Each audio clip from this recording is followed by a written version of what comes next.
Captain of the HMAS Canberra, Commander RFMF, Ministers, distinguished guests, members of the Australian Defence Force and the Republic of Fiji Military Forces.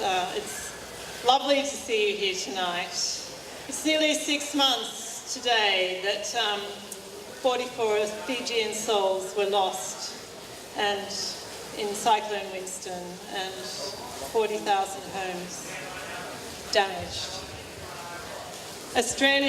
All Australians were deeply shocked by what happened, and they were absolutely behind us in hearts and minds when the Australian government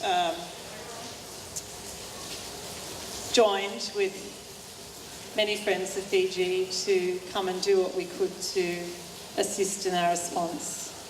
HMAS Canberra was a really important part of that. The Australian Defence Force was a really important part of that and undertook what became known to us as Operation Fiji Assist. Honestly, it felt very emotional to me this morning when I came down to the wharf, because HMAS Canberra never docked in Suva. It was anchored mostly off the coast of Koro.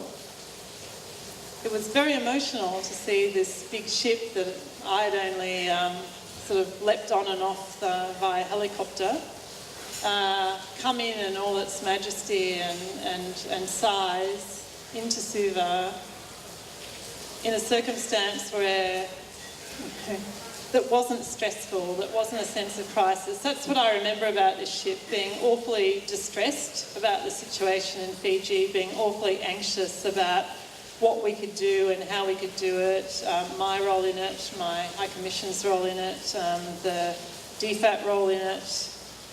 It was an enormously difficult time for all of us. But to see it come in this morning in its majesty with the RFMF band playing so beautifully in the rain and marching to greet it was a fantastic gesture. I thank you very much, RFMF, for that gesture. And it felt very touching. It's also lovely to see my old friends from Operation Fiji Assist come back, especially for this. So to the Task Force Commander, Brett Sonta, the Deputy Commander and Commander at the beginning and the end, Scott Hill, the HMAS Canberra Commanding Officer, Captain Chris Smith, the Task Force Commander of the Land Forces, Lieutenant Colonel Basingthwaite.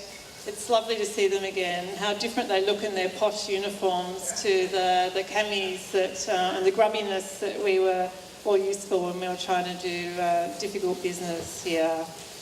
The response was very much a joint effort.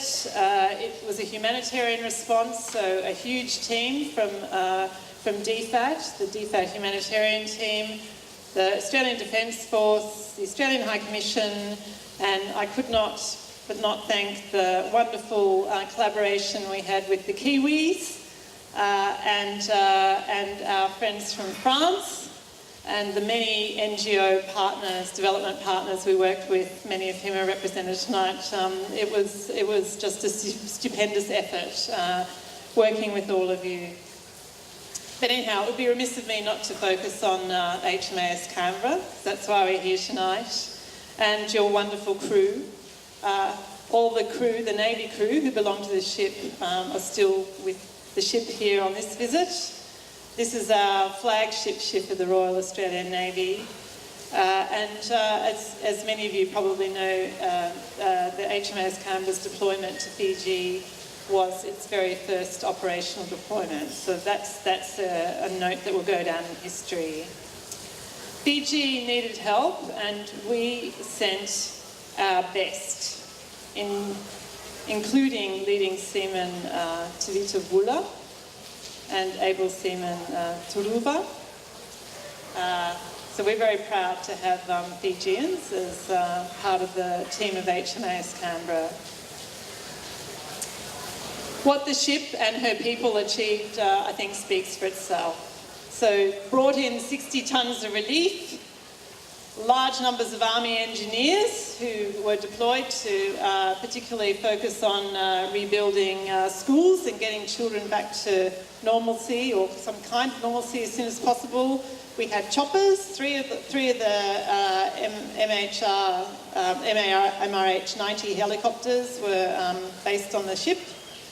And we actually moved, HMAS Canberra moved 114 tonnes of relief by landing craft, mainly onto Koro and Taviuni. I want to pay particular tribute to the NDMO for the wonderful leadership they displayed and how easy they made us to integrate with Fiji's national response. I think through your help we all saved a lot of lives and a lot of suffering. So I thank you, and in particular Minister Seru Iratu, for his stupendous leadership during that period. I want to thank the RFMF. We built lots of friendships during that period, and I hope we can continue to build on those in this short visit. I know we're having a little bit of a few activities while the vessel is here, including what I'm told is called friendly sports matches. Are they ever truly friendly? No, they're a little bit competitive, aren't they? But we are not doing rugby sevens, because we know who would win that, and like Captain Smith, I'd just like to congratulate you again on your stupendous victory.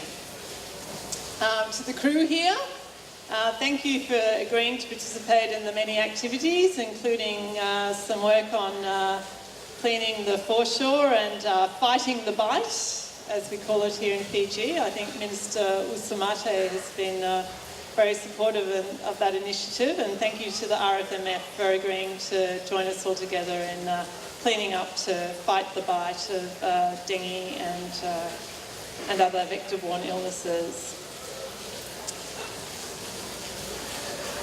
I'm very pleased to assure you all, the crew, the people who were here during Operation Fiji Assist, that the work continues and the commitment continues from Australia to assist Fiji. Having got through the emergency phase, we're now very much into the work of recovery, working with the ministries led by the Attorney General and Minister for Economy, Aiyaz Sayed-Khaiyum. So we're very committed to that. We have our Minister for International Development Pacific arriving in Fiji tonight, arriving in Suva tomorrow, who will be doing some work in the West, in Ra in particular, to explain next steps ahead in Fiji, and particularly in that badly affected area. Cyclone Winston was an extreme event, and I think we, like the RFMF and the NDMO, have been busily working away, as all responsible organisations should, on looking at lessons learned. But I think the biggest lesson learned is one about the Australia-Fiji relationship, that it's an enduring one, it's a strong one, and to coin the phrase, the so well articulated phrase, together we are stronger than Winston. Australia and Fiji share more than a common region. We share people-to-people ties. We share history of common effort. And I think the ADF and the HMAS Canberra crew in particular have written another chapter in that history, and that is in our response together to Cyclone Winston. So thank you all very much for coming here tonight in the not so great weather, but adversity does make us stronger. Thank you for coming here to remember what we have so recently shared, and I particularly want to thank our Captain Chris Smith and the crew, all of you. Thank you for, in particular to the waiters who have been so attentive to my needs while I've been here. Thank you so much for your hospitality. I hope you all feel very welcome. You should. And thank you very much. cabinet ministers, the commanding officer, the commander of the RFMF, members of the diplomatic corps, ladies and gentlemen.